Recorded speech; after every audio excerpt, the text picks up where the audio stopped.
from a psychoanalytic perspective. Well, I can't actually do it from any perspective. It's a fearsomely terrifying question. It's very, very transitive, and I just don't know quite how to even begin. So, in true tradition of these seminars, I've transformed it to some questions that I thought might be more hands-on and more practical that we could think about. What do educational contexts look like and feel like, and how can we locate teacher development with people's stories to date, people's personal stories to date? And it's not psychoanalytical in any sense, really, except it draws on personal experience, mine, and that of other learners and teachers of mathematics. And I have to say, this is new territory for me. In responding to what seemed like a reasonable request a year ago, I've begun to sort of think about my own experience as a teacher of mathematics and a teacher educator. One of the things that I think is that the separation between mathematics knowledge and teaching has never really happened for me. And so I'm kind of quite interested in that, in the sort of boundary of pedagogy and subject knowledge. I'm also going to have a go at talking a bit about a psychoanalytic theory drawn from Lacan, perhaps to point up some ways of thinking about what people have said. We all know practicalities regarding the provision of mathematics teachers is in tension with what is seen as desirable in terms of high-status mathematical knowledge. And we know that demographic trends and placing maths in the national curriculum and shortage of maths teachers mean that many non-specialists actually teach school students.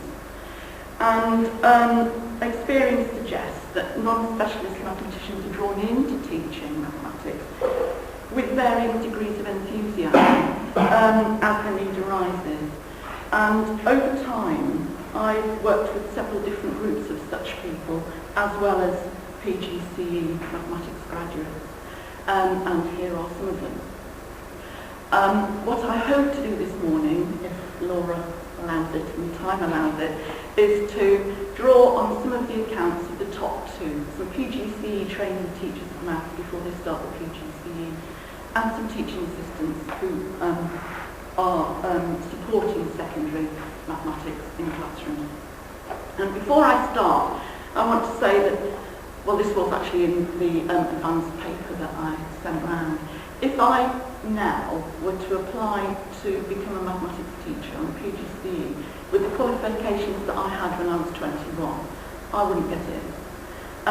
I've come to understand most of the mathematics that I know through teaching it or through working alongside other people, including as a teacher and as a teacher educator.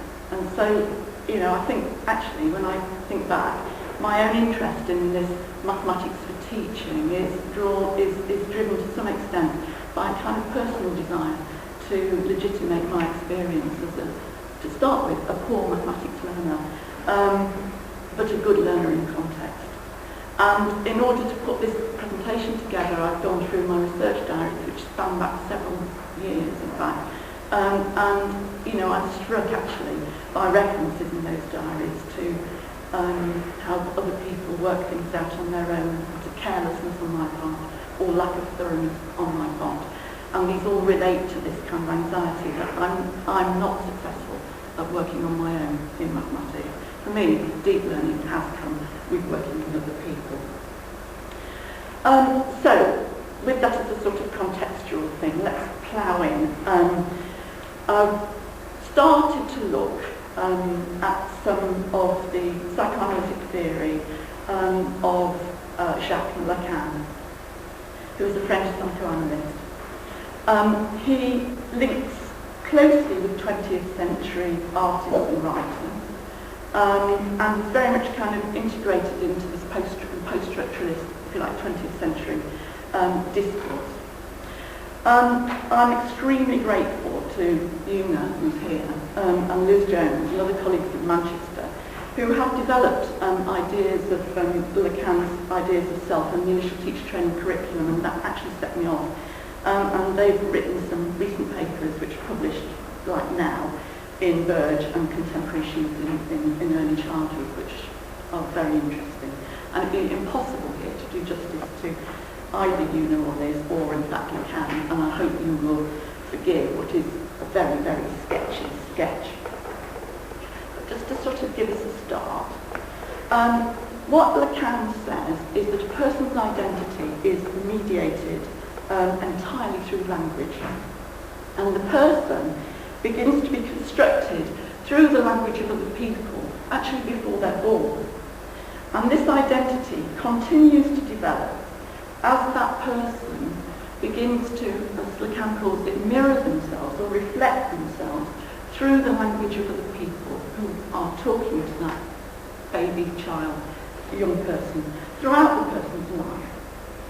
But Lacan says this is an imagined self, because it's an illusion that we can get what we want from other people. And Lacan says that it's a misrecognition. And so what happens is that a person is troubled by a sense of loss, and that drives desire. And that desire is to find what can't be satisfied through the structuring of yourself through other people. And it provokes your actions, your personal actions, and it provokes your professional actions too, Lacan would say. And he calls this desire meaning that can never be finished and keeps moving forward. And Lacan argues that actually this is the real self. But because it isn't structured through language, it actually isn't attainable. So in Lacanian sense, meaning isn't fixed and is exploratory, and it provides a creative sense for the person who develops throughout their life a sense of one meaning leading to another as they are provoked by desire. Now, as well as that, the person, according to Lacan, is structured through language with respect to society and laws and institutional practices. And this he calls symbolic order. And to kind of take that on into the context of emergent mathematics teachers, which I know is an enormous need, what we need is another idea. And the idea that we need is of the signified and deferred signifier.